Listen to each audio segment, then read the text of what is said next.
For more on the story, let's go to senior petroleum analyst with GasBuddy.com, Dan McTeague. Dan, thanks for joining us today.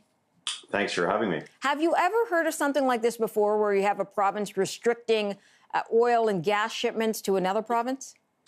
Well, yeah, it happened about 37 years ago here in Ontario when the Lougheed government dialed back about 15% of crude deliveries to the province of Ontario, more importantly to the refinery complexes in Sarnia, Ontario. And that really had a devastating impact on not only the refiners there, but also in the petrochemical industry. And the result was about a 10 cent a liter increase, which was shocking at the time when you consider that gas prices around that time were bobbing around the 37 to 38 cent range, and they suddenly moved up to 45, 46. Proportionally speaking, it was devastating, and it did get both Ottawa, Ontario, and Alberta back to the bargaining table. It turned out to mollify at least some of the concerns. So ultimately, there has been precedence here, and the precedence is a very costly one. If this proceeds, there is nobody that I know of in British Columbia who will be left unscathed with both higher prices and the lack of supply, the lack of availability of things like diesel, jet fuel, and of course bunker fuel, diesel to run ships to and from Vancouver Island. So if you don't like what's going to happen at the pumps with no gasoline, potentially going up to $2 a liter, that's just the beginning. So BC has a lot to lose here. All right, so let me ask you, we know the Alberta Premier saying this isn't intentional for BC, but as you say, BC could be the big loser here. Could other parts of Canada be affected by this? It's a good question. It would. Inevitably, it would likely lead to depreciation in the value of oil, which I think one of your commentators earlier had touched on.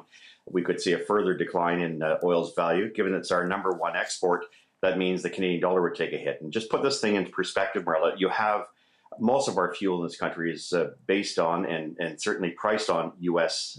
dollars. Therefore, a depreciation of the Canadian dollar due to less value for oil means higher prices for every Canadian. Not to mention the impact this will have, the chill it will have on the investments in Canada. If you can't get a pipeline, through a simple one with federal government approval, it does signal to the rest of the world that Canada is not a good place to do business in. More importantly, it does affect jobs right across Canada. Everyone thinks here, I'm in Ontario, the oil sands has nothing to do with us. How about 1,600 companies, several thousand jobs, and about $4 billion in economic activity in just this province alone? So the effect will be pervasive across Canada. Let's talk about the expansion of that pipeline, because it's meant to get the product more to international market, to the coastline, than anywhere else. But you're saying it could also lower prices at the pumps for BC consumers. Tell me about that. Yeah.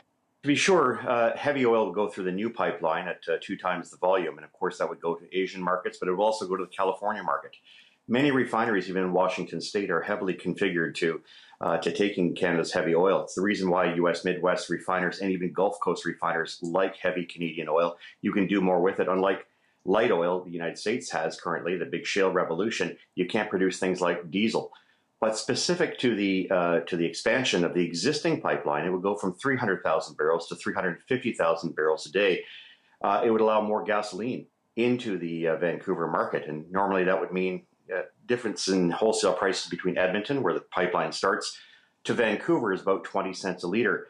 Even if you double the amount of the cost of tolls to say $6 or $7 a barrel, it means that gas prices could technically fall anywhere from 8 to 12 cents a liter. So for a region like Vancouver, which is chronically short of gasoline, which relies on the Trans Mountain for almost 65% of its fuel, and that's, of course, 100% if you go to the BC interior, or you rely on the U.S., it does mean that the expansion in of itself will have positive goods, not just for Vancouver, but indeed for the country. More oil to the international markets means we'll see oil trading at $60 a barrel, which, of course, strengthens the Canadian dollar, which lowers prices for all Canadians. All right, we've got to leave it there. Dan, thanks for joining us today.